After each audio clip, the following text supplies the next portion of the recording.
everyone. I'm Justin Beck. And I'm Chris Cobb. And welcome to The Closing, your weekly wrap-up of the top news in commercial real estate with a little commentary, just enough information to keep you up to date in the world of commercial real estate before you head off into the weekend.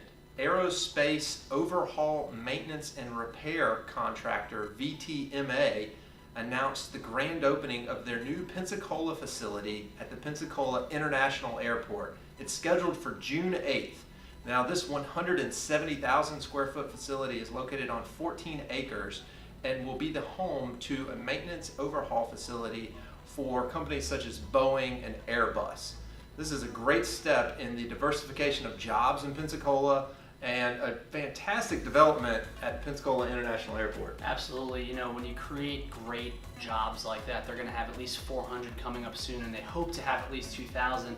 I love to see the airport in Pensacola expanding here. You know, coming from the Northeast, you know, it was always difficult for me to get home back to New York City. I always have to fly through somewhere. Hopefully this means more direct flights to new places and to some places in the Northeast that we wouldn't have in the past. Yeah, the airport is great. You know, we've got some direct flights to Denver this summer, and in the airport, actually, the city has a proposal into Triumph for BP funds for even more expansion. So, good things happening at the airport, and it is the easiest place to fly in and out of that I've ever been. Oh, absolutely. I totally agree. I love those smaller style airports, and it's pretty evident, too, that they have some plans to expand, maybe even one of the runways, as they've been purchasing some land parcels over there by 12th Avenue and Tippin Avenue. Good jobs, good flying. Many companies on Wall Street up in New York City are going to be going through another migration. The latest one since 9/11 forced many people out of the financial district and the World Trade Center district. Now, Deutsche Bank last week just announced that they're going to be finally moving off of Wall Street, most likely moving to Midtown, to the newest project that's going on right now, Hudson Yards, which is just several new exciting buildings, both residential, retail, and office, that are going to be hitting the west side of Manhattan. Super exciting stuff. You know, you see a lot of these migrations happen. One happened after 9/11, forced everybody out of the financial district, and many people moved to Midtown. I like to see companies moving around, especially in a city like Manhattan. Well, what's interesting, though, is that it's not like Wall Street's suffering, right? I mean, the financial district's doing great. Residential is growing like crazy. I was up there a couple months ago, and some fantastic residential condo developments in the financial district. Stayed at a great hotel, the Beekman, which is a fantastic redevelopment project. So it's just more, I think, of more mixed use, not just one financial district, but, you know, residential, shopping, office, everything happening throughout the island there in Manhattan. Yeah, absolutely, and I think you're right. I mean, Pace University recently built a brand new, I think, 18-story residential tower for their students 2 years ago, just finished that. And there are a lot of luxury high-rises going up right around Fulton and Gold Street. So I think people, since post 9/11, are starting to really feel comfortable living down there now. I think that, you know, the post 9/11 trauma has really kind of subsided, and people are more comfortable to get down there now. And when you see some of these old guard companies like Deutsche Bank and BlackRock starting to move to Midtown, it reshapes it. And even a company like Bloomberg, you know, an event like 9/11 can have adverse effects, where Bloomberg decided after 9/11 to now have 3 primary office locations spread throughout Manhattan, so they could have some redundancy in case another event did happen. They wouldn't lose as much business, and they would be able to protect themselves a lot better. One thing's for sure, though, Hudson Yards does not have the Dead Rabbit, the best Irish bar in all of the world. No, it does not. No, that is, I can speak to that firsthand experience. Westfield, owner and operator of high-end luxury malls throughout the world, is planning a $75 million renovation of the San Francisco Center Mall. Now, this is one of the premier shopping malls in all of the world, in one of the greatest cities in the world. And this is going to include a brand new facade and also 50,000 square feet of new office space. Luxury retailers, Lululemon, Trudeau, Rolex, they're all there. It's a fantastic shopping mall right in the middle of San Francisco. And I guess this is one way that they're going to try to add value, you know, in such a tight market like San Francisco. It's not easy to add, you know, out parcels or something like that. Sure, yeah, you got to be creative when you're in those tight urban markets for ways to create value. And they're already pretty saturated. They got 170 retailers in there. Can't really add any more space to that to justify putting any more people in. So you got to get creative. Add some, you know, add a new facade, add some office space, which is going to create some great value for them over time. I'm sure people are going to pay a premium to want to be in that mall and that shopping center. So you got to get creative when you're in these tight markets, and I love to see the creativity. It's density, and add value where you can. Absolutely. Mixed 100%. use.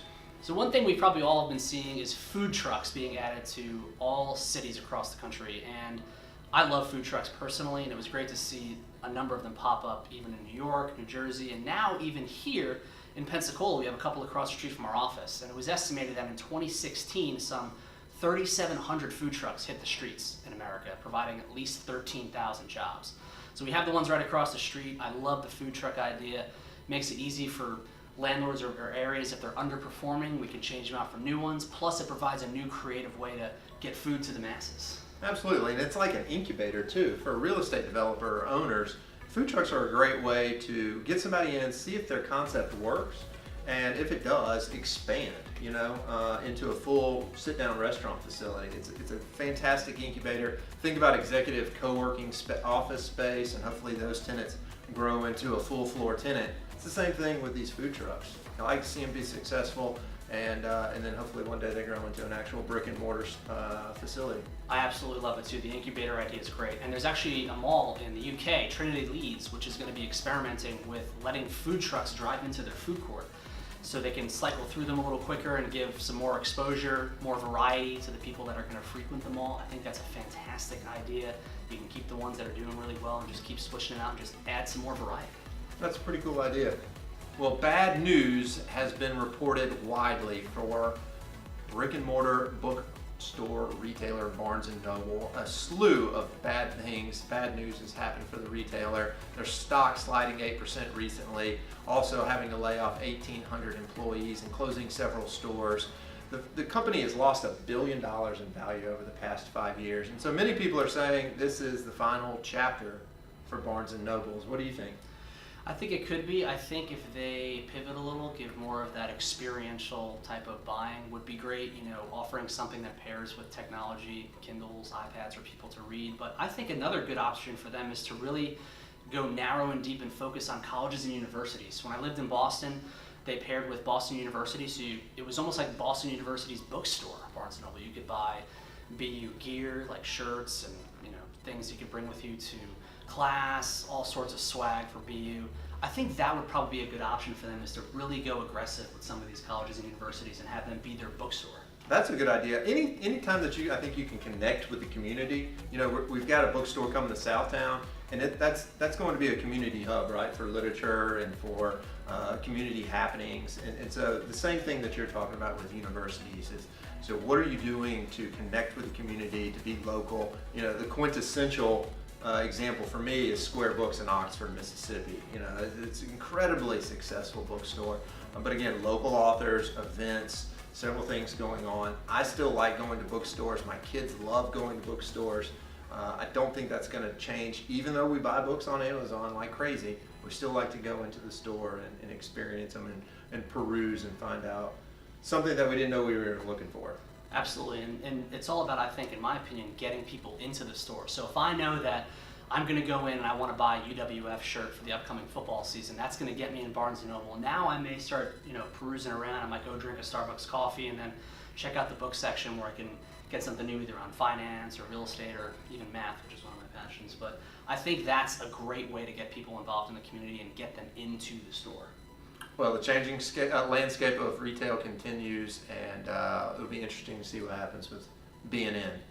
Well, everybody, there you have it, the closing. This week's top news in commercial real estate and commentary for you to go off into the weekend with everything you need to know about commercial real estate, a few tasty morsels that you can share with your friends and loved ones, and then start the week again on Monday, ready to get started. We talked about a lot of things. We talked about the airport. Talked about Barnes & Noble, we talked about Manhattan, and we talked about San Francisco. A very active week in CRE. We hope you have a great weekend, and we'll see you right here next week on The Closing.